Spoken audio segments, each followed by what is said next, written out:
في الفصل الأول من السنة المالية. أبدأ معك عادل مهني حول هذا الملف الذي تتابعه يعني بشكل كبير. هل برامج التحفيز التي تقوم بها الحكومة المصرية قادرة على إنعاش النمو الاقتصادي الذي تباطأ بشكل ملحوظ في الفترة الأخيرة؟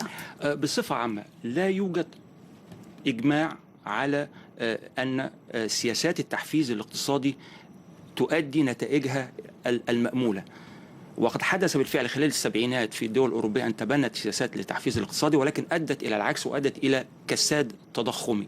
إذا ليس هناك ضمانة لنتائج التحفيز الاقتصادي ما لم تتوافر 3 شروط، ذكرت يمكن منها شرط اللي هو الثقة والتفاؤل، وأيضا أهم شرط من أجل إنجاح برامج التحفيز الاقتصادي في مصر هو أنه يجب ألا تتحول برامج التحفيز الاقتصادي إلى برامج للضمان الاجتماعي.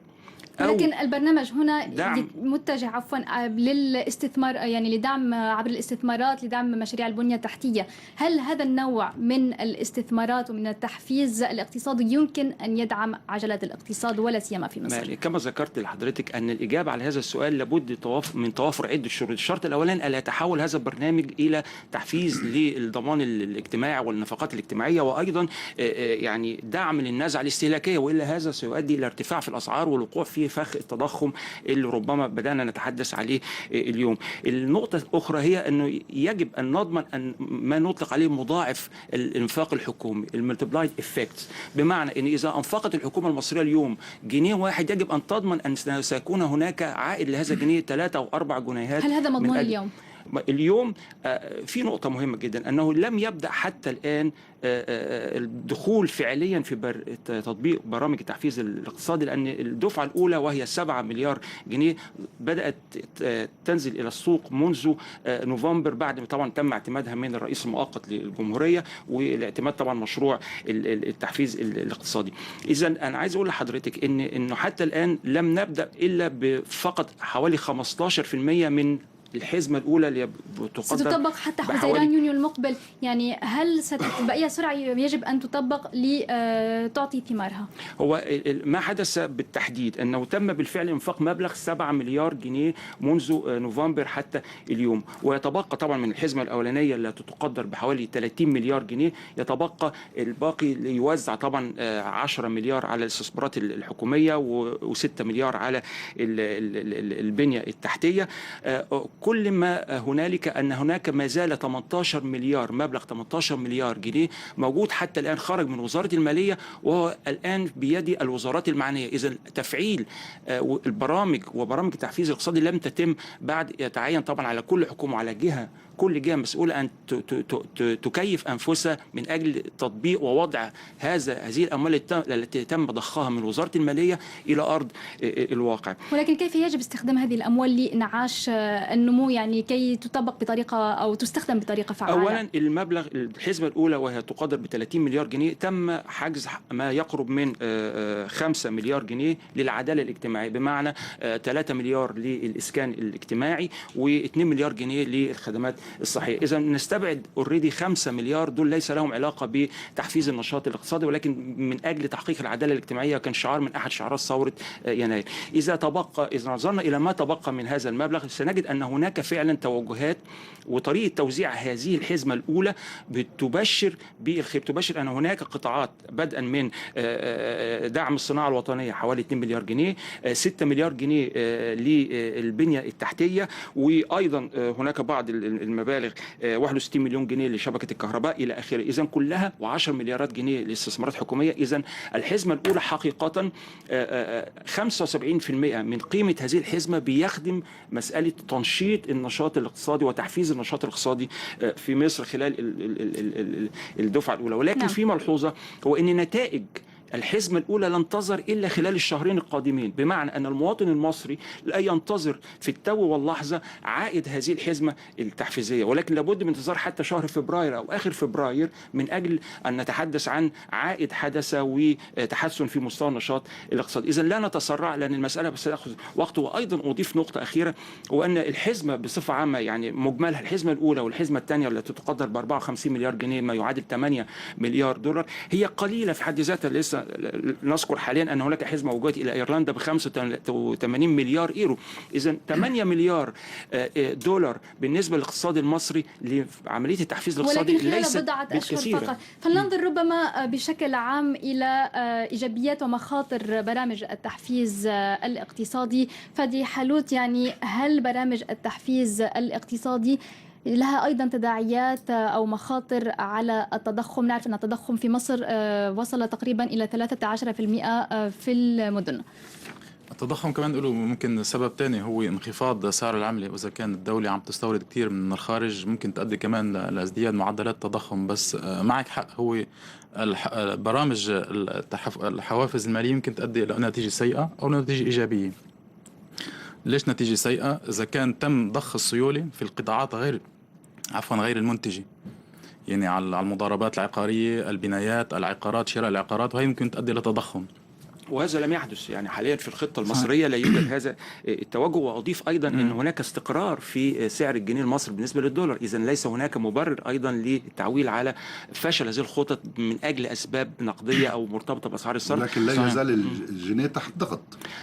لا، مقارنة بالوضع السعر الصرف الجنيه المصري منذ عدة أشهر كان هناك ضغوط حقيقية. اليوم نقدر نتحدث عن أن هناك تراجع حقيقي للضغط على الجنيه المصري واختفاء السوق السوداء. دي نقطة مهمة. إذا أعتقد أن الظروف اليوم من الناحية الاقتصادية مواتية من أجل أن تنجح هذه البرامج التحفيزية. لا ننسى أن هناك احتياطي نقدي في البنك المركزي يصل إلى 18 مليار جنيه. لا ننسى. هل هذا بفضل أيضا المساعدات الخليجية؟ المساعدات طبعا ما في شك. احنا خرجنا، يعني تلقينا حزمتين من المساعدات. الاولى في العام المالي 2011 بمقدار 11 مليار دولار. اليوم في الحزمه الثانيه تلقت مصر حوالي 12 مليار دولار. ما في شك ان كلها ديون طبعا على مصر والتزامات مصريه، ولكن المحافظه على النتائج الايجابيه للسيوله هي الاستثمارات بالمجالات المنتجه، بالقطاعات المنتجه. يعني هناك استثمارات بالبنيه التحتيه سيتم على الصناعة، على الزراعة، خلق يعني ما الصناعات، وليس على الدعم ودعم الاستهلاك. لا، ما هذا هو ما أشرت إليه في البداية. هذا ما أشرت إليه في البداية. لن تنجح برامج التحفيز. وأعتقد أن الإدارة المصرية، الإدارة الاقتصادية في مصر واعية تماما لهذه النقطة، بدليل أنها ركزت حوالي 75% من قيمة هذه الحزمة إلى فعلا مشروعات حقيقية واستصلاح أراضي وإنتاجية.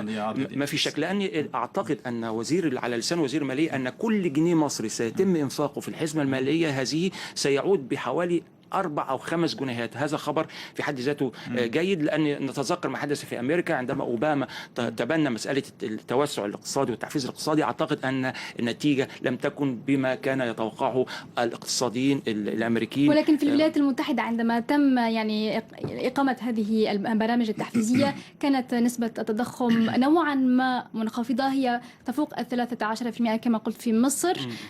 هل يعني هناك مخاطر أن يتواصل ارتفاع التضخم وبالتالي أن يؤدي أيضا إلى مخاطر على الصعيد الاجتماعي، يعني غضب اجتماعي، غضب شعبي جديد وربما تظاهرات جديدة ضد غلاء المعيشة؟ لا أسعى إلى طمأنة أحد، ولكن أعرض حقيقة. الحقيقة هي أنه حتى الآن لم يتم التفعيل الكامل لبرامج التحفيز الاقتصادي حتى نقول أن بسبب هذه البرامج قد نتج ضغوط على الأسعار ونتج زيادة في التضخم. في حاجة مهمة جدا، أرقام التضخم في مصر هناك جهتين أساسيتين بتتبنى إصدار هذه الأرقام.